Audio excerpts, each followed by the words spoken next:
Revolusi Perancis merupakan serangkaian peristiwa yang terjadi selama kurun waktu 1789 hingga 1799 yang memunculkan berbagai perubahan besar dan meruntuhkan monarki absolut di negara itu.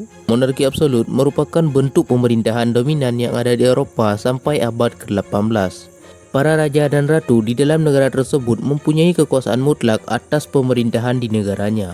Sebelum meledaknya revolusi pada tahun 1789, Perancis merupakan salah satu kerajaan terkuat yang ada di Eropa. Perancis berasal dari kerajaan Franka yang selanjutnya melahirkan Royaume de France atau kerajaan Perancis di bawah kendali House of Capet atau Wangsa Kapitia pada tahun 987 Masehi. Memasuki abad ke-14 atau tepatnya tahun 1328 Masehi, kerajaan Perancis dikendalikan oleh dua cabang Wangsa Kapitia iaitu Valois dan Bourbon. Setelah lebih dari 2 abad kekuasaan Wangsa Valois, kerajaan Perancis lantas dikuasai oleh raja dari Wangsa Bourbon hingga meletusnya revolusi di penghujung abad ke-18.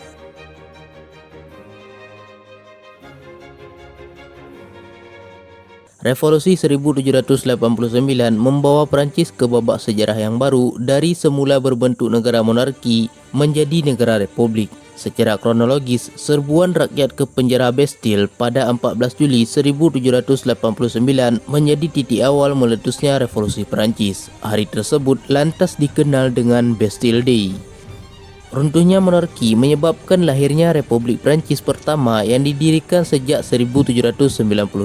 Pemerintahan tersebut lantas diambil oleh Napoleon Bonaparte dan dirinya menjadi seorang konsul pertama pada tahun 1799. Munculnya Napoleon Bonaparte sebagai pemimpin terkuat di Perancis saat itu lantas ditakuti dengan berbagai kebijakannya untuk mendirikan kekaisaran pada tahun 1804 hingga 1815. Namun, tumbangnya Perancis dalam pertempuran Waterloo pada Juni 1815 menghentikan kekuasaan Napoleon Bonaparte. Perancis kemudian beralih menjadi monarki konstitusional sebelum munculnya Republik Perancis pada kurun waktu 1848 hingga 1852. Kekuasaan Republik Perancis kedua berakhir setelah Louis Napoleon Bonaparte atau Napoleon III mengangkat dirinya sebagai Kaisar Perancis. Kepemimpinan Napoleon III sebagai seorang kaisar bertahan selama 1852 hingga 1870. Kekalahannya dalam peperangan melawan Prusia menyebabkan lahirnya Republik Perancis ketiga. Sampai saat ini, Perancis tetap menjadi negara republik meskipun muncul sebagai perubahan besar ketika terbentuk Republik Perancis keempat pada 1946 dan Republik Perancis kelima pada tahun 1958.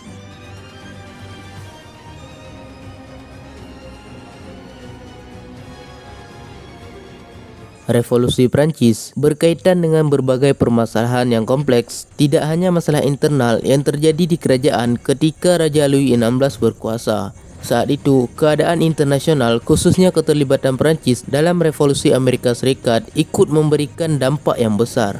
Berbagai tanda terjadinya revolusi semakin terlihat jelas pada akhir dekade 1770-an dan saat itu pemerintahan Perancis terbelit permasalahan keuangan disertai dengan perang menghadapi negara-negara lain terutama Inggris hingga pasokan militer Perancis kepada pejuang kemerdekaan Amerika Serikat menyebabkan keuangan negara pemerintahan Louis XVI terkuras. Keuangan yang semakin menipis tersebut memaksa Louis XVI mencari dana darurat dengan meningkatkan pajak. Namun, kebijakan itu berarti semakin besar juga beban bagi mayoritas rakyat Perancis. Ekonomi Perancis di sisi lain sedang memburuk, sehingga jumlah masyarakat miskin semakin drastis. Pada abad ke-18, masyarakat Perancis dapat dikategorikan menjadi 3 kelas sosial. Golongan pertama merupakan minoritas yang terdiri atas para rohaniawan gereja.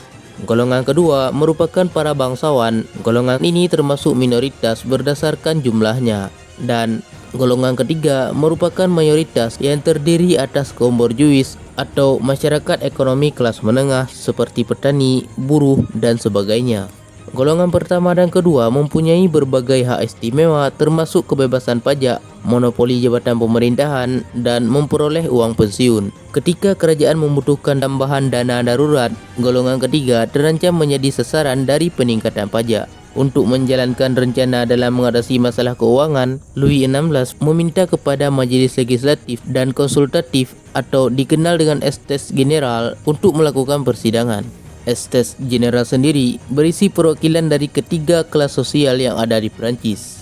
Tidak mengejutkan jika wakil dari golongan ketiga bersuara keras supaya pajak dikenakan kepada masyarakat pemilik hak istimewa, tetapi terjadi perdebatan di sidang tersebut. Perwakilan dari golongan ketiga di Estes General lantas membuat sidang tersendiri yang hanya melibatkan beberapa reformis dari kedua golongan yang lain. Mereka mendirikan Majelis Nasional pada 17 Juni 1789 dan menyusun konstitusi baru di Perancis. Pertentangan di antara masyarakat kelas atas dan bawah di Perancis semakin meningkatkan kebencian mereka terhadap pemerintahan monarki. Apalagi Louis XVI dan istrinya yang bernama Marie Antoinette mempunyai kehidupan yang mewah ketika Perancis sedang dilanda krisis keuangan.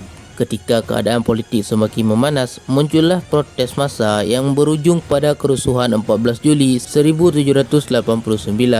Ribuan massa menyerbu penjara Bastille, membebaskan para tahanan, merampas senjata dan mengeksekusi komandan kota Paris. Wibawa dari kerajaan Perancis ikut menurun sehingga kesulitan dalam mengontrol situasi. Sebaliknya, Majelis Nasional justru berhasil menjalankan berbagai inisiatif penting, di antaranya membentuk pasukan nasional dengan Panglima Jenderal Lafayette.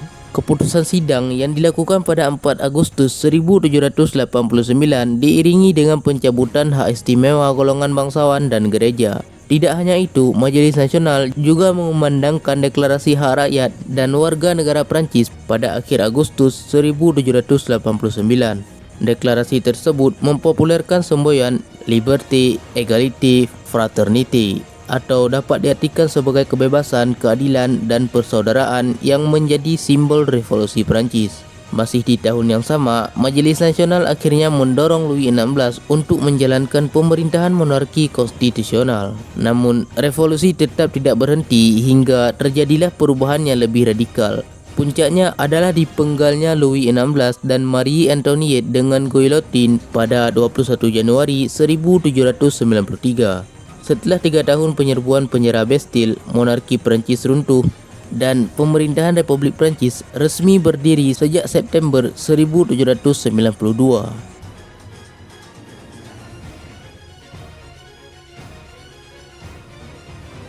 Revolusi Perancis tidak hanya berkaitan dengan permasalahan ekonomi dan politik semata. Lebih dari itu, peristiwa besar yang mengguncang Eropa pada abad ke-18 ini juga dipicu oleh berbagai gagasan baru yang lahir dari zaman pencerahan.